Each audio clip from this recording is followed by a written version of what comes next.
Hey, what's up, everybody? Cam Hemphill here, your host of the Medical Millionaire podcast. Thank you so much for taking the time to tune in. My goal is to give incredible value and insight for practice owners. If you're looking to grow a med spa, you're looking to scale your clinic, get into wellness, everything that has to do with aesthetics and wellness, that we cover it on the show. We talk about everything in terms of mindset, revenue, KPIs, the challenges of being an entrepreneur and a practice owner.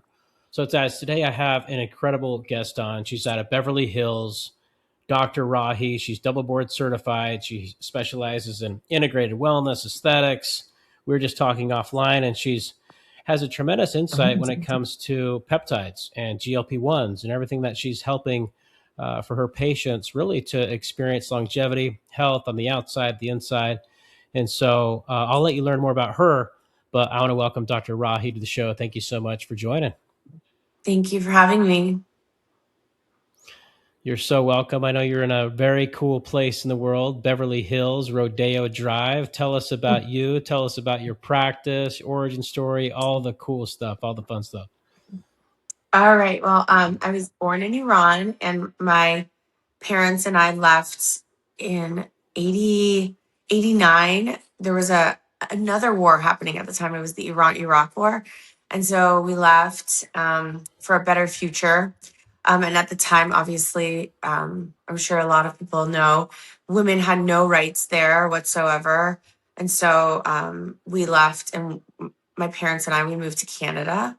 So I was mostly raised in Canada, Toronto, and but I've spent most of my adult life in the United States. And I did most of my medical training here, and I did my residency in LA, and I ended up just staying in LA. And I kind of knew I wanted to start my own practice somewhere along, like around residency, kind of after I finished residency.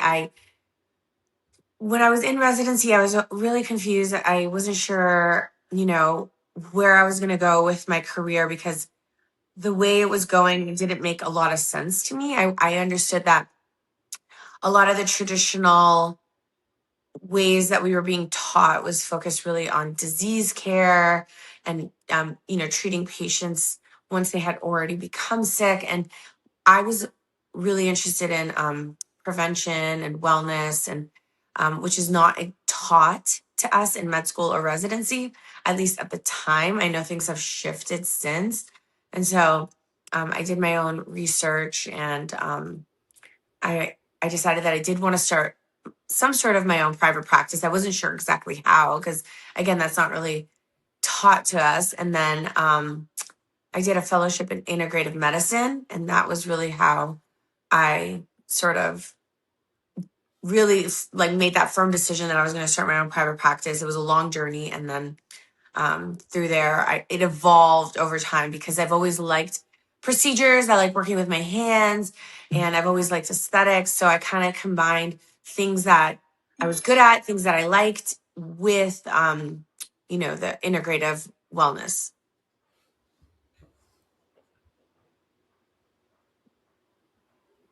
I love it. I love it. I love the fact that you made the journey all the way from Iran to Canada, Toronto. That had to be a really cool experience, and landing in Beverly Hills of all places. You've experienced a lot throughout that journey and just that process, right? And so I have a tremendous amount of respect for an individual that goes through that process and that journey and has the ability to open up your own practice. And really, I mean, shoot, Beverly Hills, Rodeo Drive, it's got to be one of the most expensive places in America. So of all places, it's congratulations to you. And so in talking about that, and on your social media, you talk a lot about aesthetic treatments, transformational outcomes. You talk about wellness, longevity. Talk to us about that. Like when if you were to roll the clock back 4 or 5 years, we weren't talking about longevity as much as we are today. We weren't talking about biohacking as much as we are today. GLP-1s were kind of on the scene. Now they're obviously taking off, peptides as well. As you've had your practice for as long as you do, how are you transitioning or implementing aesthetic medicine with integrative wellness? Because the science is almost outpacing the technology, which I find very interesting.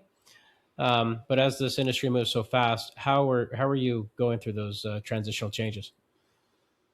Well, I mean, it's definitely learning for everyone, even the provider, because things are changing all the time. And there's a lot of people, there are a lot of quote unquote biohackers out there that sometimes, are on the cutting edge more so than, the physicians, because they're, out there spending all their money and learning and, changing their bodies. But how I combine the two worlds. Well, it always made sense to me to combine the two worlds. It might have not made sense to a lot of people initially when I started, but it always made sense because I realized that in order to look good, you had to feel good, you had to be healthy, and you really wanted to like optimize yourself.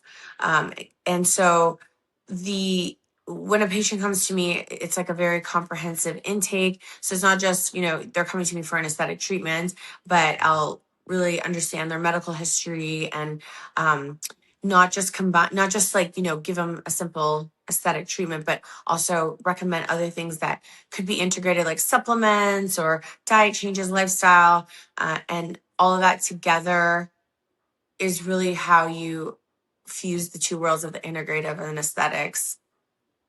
That's how I do it. And, you know, um, like it's really important as a provider to be on, understand what's going on, the knowledge. So attending conferences and just really being on top of it is it's a lot of work. It's not something that's passive. Yeah, you have to be intentional about it, right? I mean, there's so much going on in terms of appearance, right? In terms of feeling good, looking good, knowing where your metrics are in terms of your composition, your body. So I can completely understand.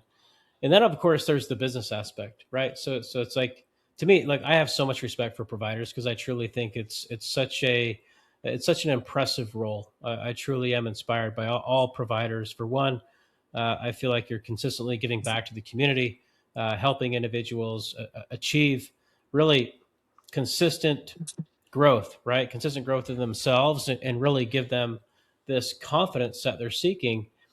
But on top of that, there's a business aspect to it. And you, being in Beverly Hills, one of the most competitive markets for aesthetic practices, what marketing or business strategies have you found that's most effective in building your brand, your authority, attracting new clients and patients?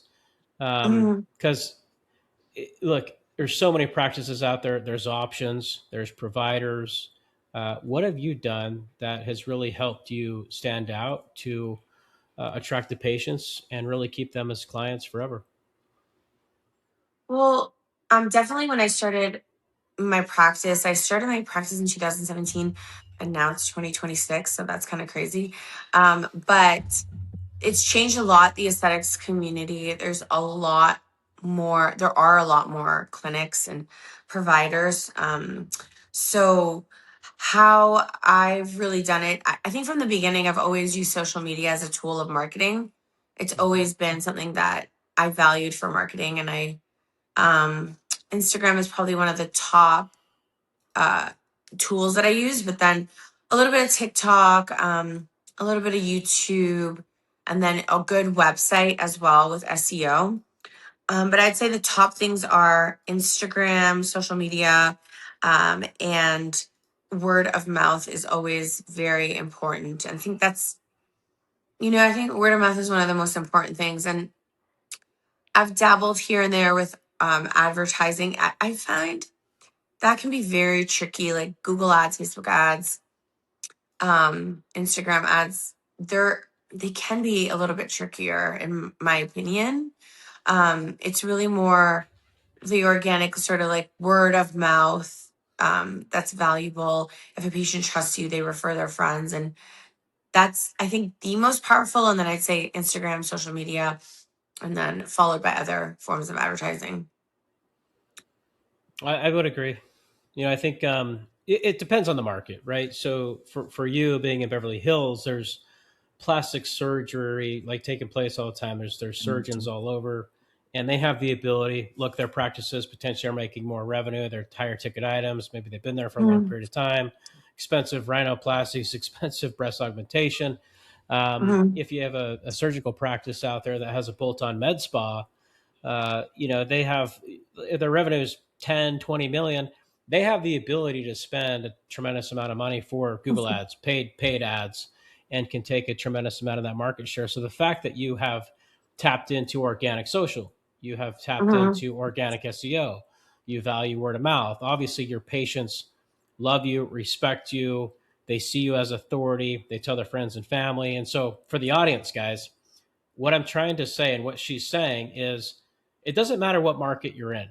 There's always a Hmm. way to find patients, whether it's paid or non paid, organic. Hmm. But if you deliver a transformational result, if you give your patients the experience they're looking for, they tell their friends and family like that you need to go see Dr. Rahi. She's the best, and here's why. And they can obviously break it down. And so, take it from her. She's in a very, very competitive market.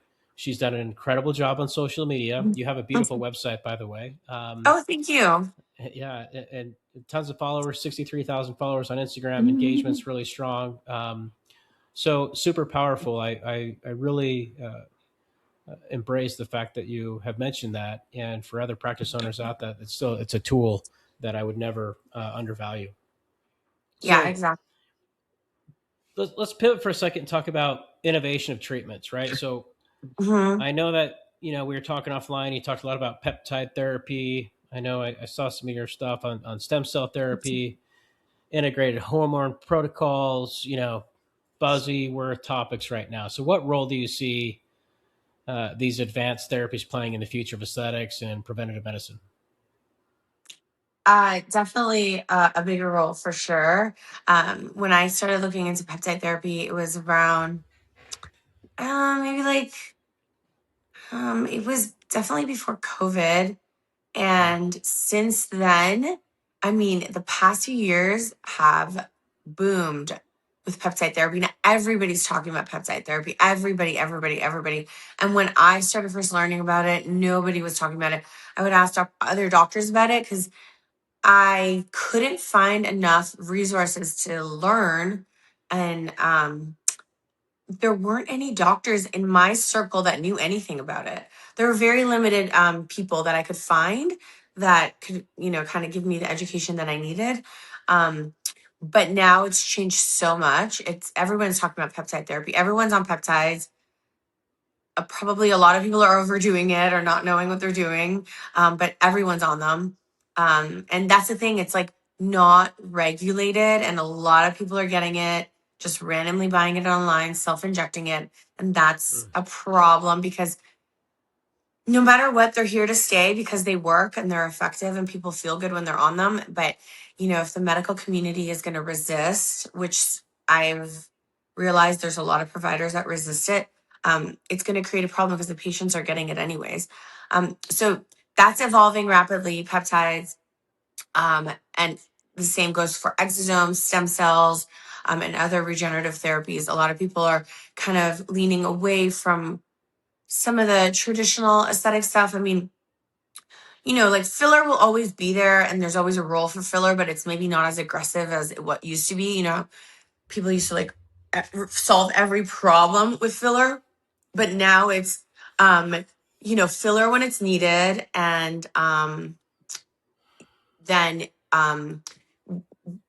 like look into other therapies for like long term regenerative outcomes that will help you look better, feel better, and look more natural as well.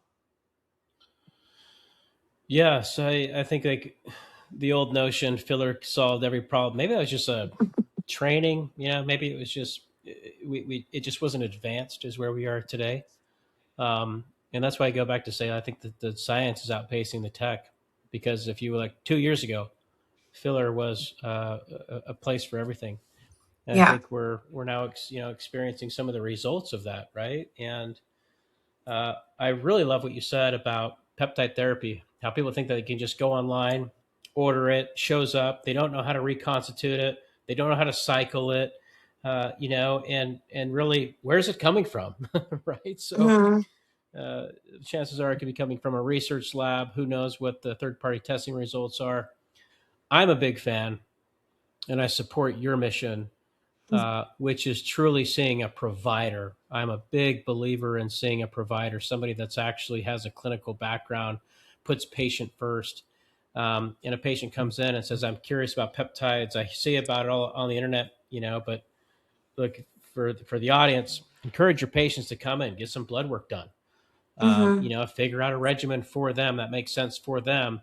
Products that actually come from 503A pharmacies, 503B pharmacies, state regulated, FDA approved, what's on the compound list, what's not, right? And so I've been down this massive road of study myself because I was that guy. Even in aesthetic medicine, I know better. I was like, well, I can go Mm-hmm. get it from this place, and Yeah. I could find. It was just like, I guess I could click a couple buttons online, and I'm like, what am I doing? I need to go to my local provider, see what my base markers are, and then get a plan around it. And I'm so glad I did that because now I Yeah. trust, for one, my provider, for two, the source of where they're getting the actual drugs. Right? Yeah. That's a big deal. Yeah. Um, and I'm telling you, I've tried personally GLP-1s from research labs. Yeah. I've tried GLP-1s from 503A pharmacies. Mm-hmm. The results are massively different, at least for me. The results and the effects, the side effects, even. And so, for me, that's a new massive mission I'm on. Is really anybody that brings up peptides or GLPs to me. I always want to make sure that they see a provider. Yeah. I Um, totally. so balancing medicine and entrepreneurship, right? Talked about Mhm. this a minute ago. Obviously, there's a marketing play. You have to attract patients. There's avenues for that. But when you're running a practice that blends wellness, aesthetic, you're wearing multiple hats, and then there's the clinician, the business owner, the brand ambassador.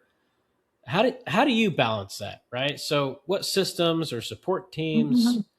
Talk to us about your team, your culture. How do you balance everything that's required as a provider? Because I think the marketing hat and the process, the technology hat, it's a huge role while you're seeing patients. Um, well, uh, sometimes maybe I don't balance it well enough. That's a fact. Sometimes I can talk about the benefits of being balanced and the benefits of, like compartmentalizing, but sometimes I don't because sometimes I overwork. That's a fact because I don't know. I mean, I'm a little embarrassed to say sometimes I work 6 to 7 days a week. It's true, but that's just sometimes what happens. But I don't mind it. I like it.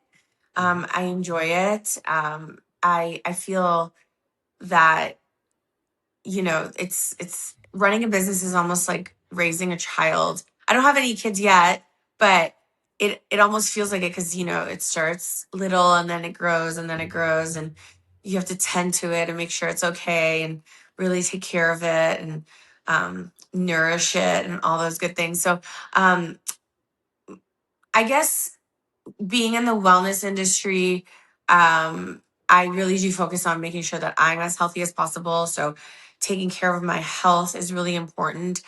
Being on top of it, taking the right supplements, exercising, that's really important for me because I feel like all of that helps keep me alert and healthy, and my brain is functioning, and I'm able to run a practice.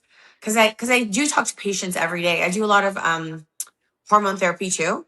I do Mm-hmm. a lot of both men and women, and so I talk to patients every day, people around my age, and I know I'm doing something right because I talk to people my age and, they're complaining of things that I don't necessarily complain about, like brain fog and fatigue and lack of motivation and all these things that I feel like I've been able to like optimize in myself with all the knowledge that I have with all these different, tools like, balancing hormones, balancing, being on peptides, the right amount of exercise, the right supplements. So, that's really how I think it's by kind of optimizing myself and my body and my health is how I'm able to, run a practice.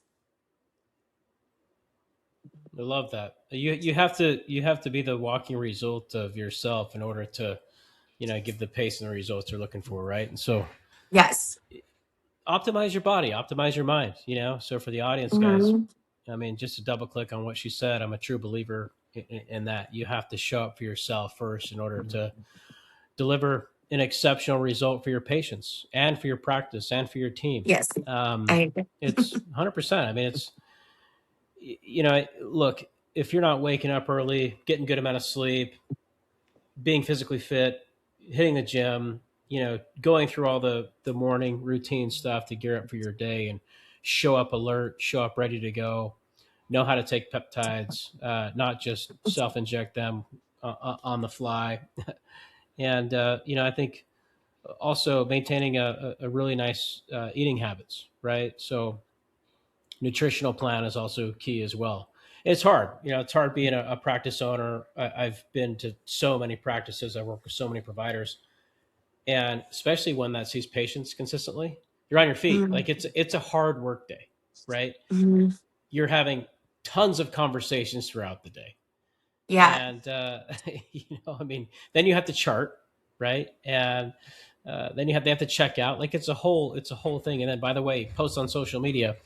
And so if you're not physically, fit, mentally capable, it makes it quite challenging, and burnout's real, right? So make sure to. Yes. I believe I love it. I mean, take care of yourself first. I love that. Yes. Yes. Totally. Okay, so a couple deeper questions for you here that I love asking, and this really kind of unpacks some more of the entrepreneurial journey stuff, right? What's as you have had your practice? You said you opened it in 2017.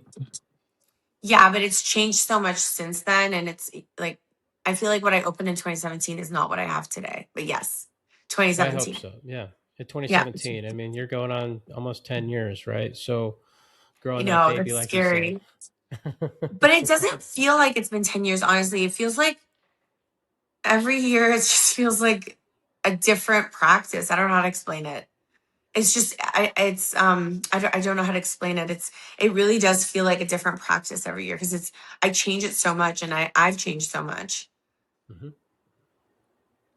And the offerings and like the knowledge because I'm constantly learning and um offering different things like like the peptides and the hormones and the weight loss and the different aesthetic therapies. It's not what I necessarily was offering 9 years ago. Yeah, completely changed. It's almost like you have a new Hmm. job every year. Yeah, That makes it totally fun. good stuff. Yeah, I'd say so. Well, And what I'm has really been one of open your to the biggest change. setbacks, right? Like as you've gone through, there's been failures, setbacks, and business. Mhm. And look, for me, when I use the word failure, I mean a roadblock. You can either fail and give up, or you can fail and use it as a teaching, mechanism to continue to move forward and build off of. Uh, Mhm.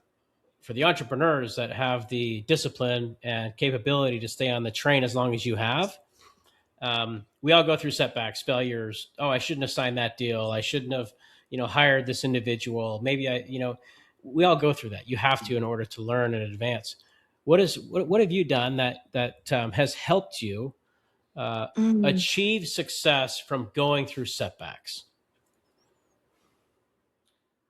Well, I like what you said about, like moving forward and not giving up. That's the one Mhm. thing that I've realized is I'm constantly just moving forward, no matter what. And obviously when you run a business and practice, there's always going to be failures.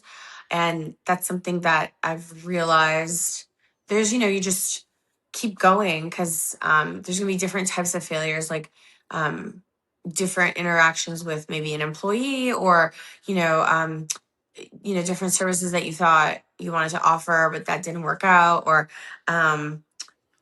there's just so many different things that can happen that have happened along the way. I don't know which particular situation I want to like pinpoint, but um there's a lot that happens on a regular basis, but it's really just important that you continue learning and moving forward and not giving up. It's okay to change things and evolve. And, if something's not working out, then you can just modify and do something different. But, and then it also, if you don't want to do it anymore, that's okay too. So in the sense that, if you decide that that's not that this isn't like your industry or something, that's okay too. But as long as, like you're okay with it and you have something else lined up. But the point is, like, I've realized, like, and I when I think about it, I'm like, wow, I've been in this industry for so long and I've done so many different things, and every year I do something different. And I haven't given up, and I just keep moving with it, and I keep growing and changing. And that's really important, is the growth and change and accepting change, because a lot of times people are resistant to change. And I think some of the traditional medical systems are very resistant to change. So really embracing change and growth and being okay with it and understanding it's just like a part of life. Whether or not you're running a business, that's what it is. Well said. I appreciate that. And I love the fact that you said, be okay with change, right? Adapt to Yeah. change. I still see practices today that are struggling with delegating tasks to team members, or they're struggling with tech or marketing. They're struggling even to adapt to peptides and wellness. They're not there yet, right? And so maybe they're not the Yeah. early adopters. But I mean, I'll go back to say it three times now. The science is outpacing the tech, and if you're a provider, you have to be, on your feet at all times, and really have the ability to see around the corner what's taking place. And you've done an incredible job of that. So Thank you. really, really cool to see.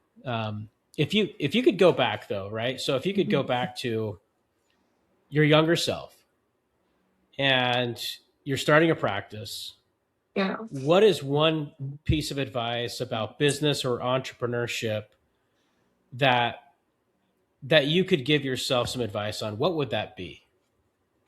Ooh. If I could go back to my younger self, I would say, definitely be more confident with yourself, because sometimes you doubt yourself, like as a woman, as an immigrant woman, there's always all these doubts, like, oh, can I do this?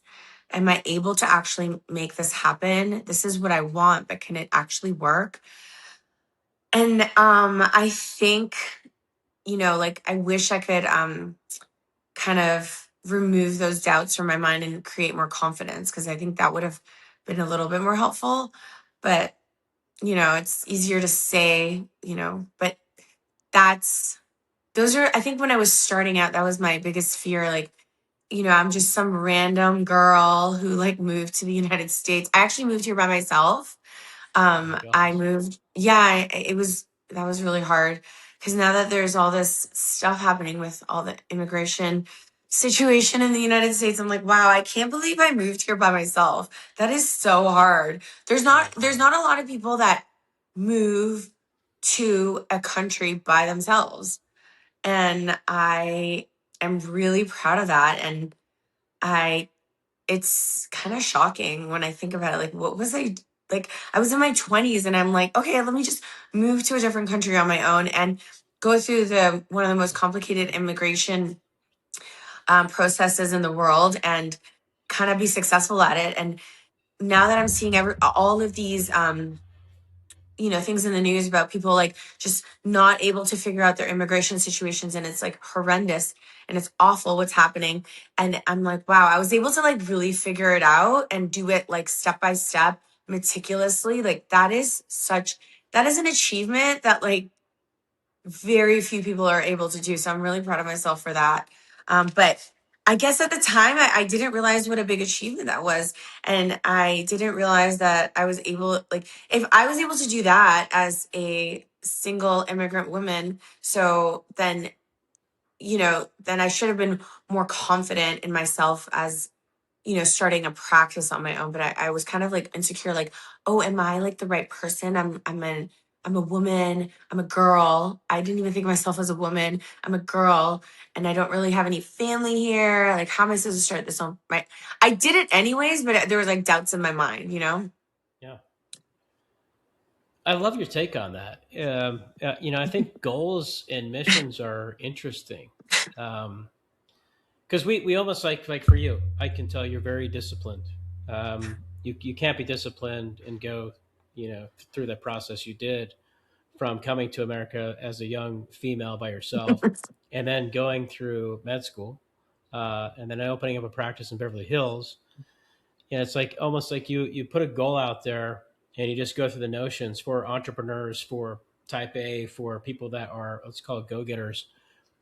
Once you accomplish the goal, it's almost like we're always focused on the steps to get to the goal. And then once the goal is accomplished, there's not really a celebration. It's almost like, oh, Mhm. just check it off the list. And I truly think if we focus more on the celebration a little bit more, we can actually realize, holy shit, I actually did something pretty amazing.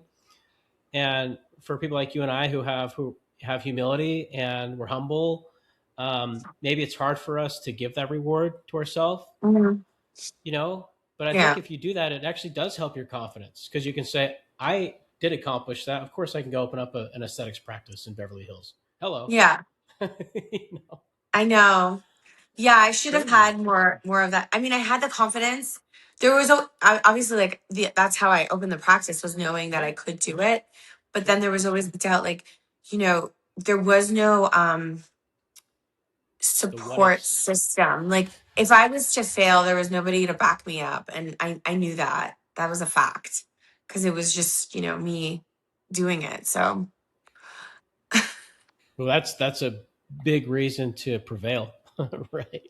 thanks. Is hey, there really is no one to back me up, And I think if you look at somebody Mhm. that has come from a different origin story, maybe they did have mommy and daddy in their back pocket. Maybe they would have give up, right? And so Yeah. I think it has a lot to do with what you overcome as a child. And I mean, shoot, to move to a different country and how you said you're in your 20s, early 20s. Yeah. Yeah. Like around 24. Around I 24. I have two daughters right now, and one of them is 12. She just turned 12, and like, okay, in 10 years, you're gonna move to a different. No, no, you're not going. Not I happening. know, right? It's crazy. When I think about it, I'm like, wait, what? But I wanted it so bad. I knew that that's what I wanted. And I don't know, I just did it. I don't know how to explain how I did it because it's sometimes like it's just step by step and you just do it, but also just knowing that you really want it. Yeah. Well, hey, you're a true inspiration for Thanks. everybody, and I really appreciate you joining, coming on the show, talking to us about how to grow practice, marketing, everything you're doing in aesthetics, wellness, longevity, hormone replacement therapy, and really your origin story is just it's truly inspirational. So thank you so much. Thank I know you're you. super busy. I know you have patients at the top of the hour, but I do. for practice owners that want to connect with you, find you, where's the best place for them to find you? I would say Instagram is the best place to connect with me. And my Instagram is Dr.Rahi MD. And it's doctor spelt out. Dr.Rahi MD. So there you guys have it. Go follow Thank her, you. check her out. Her and I met on a cruise at the Best Aesthetic Injectors Conference last year. Yes. I will be out there. Actually, it's in San Diego this year, coming up in April. Not sure if you're going or not. Yes. I'll try to be there. I can't make any promises. Okay, you try to be there because it's not too far from you. The cruise was I much funner know, than I know, it I is this know. year. It's a lot closer than Bahamas. Yes, it is. Okay, well, I'll leave it at that, guys. My one ask: if you guys found this episode valuable, please share it, rate it. We got the YouTube channel live now. It'll be on Spotify, Apple, all the main streaming devices. So I'll leave it at that. Until next time, happy injecting.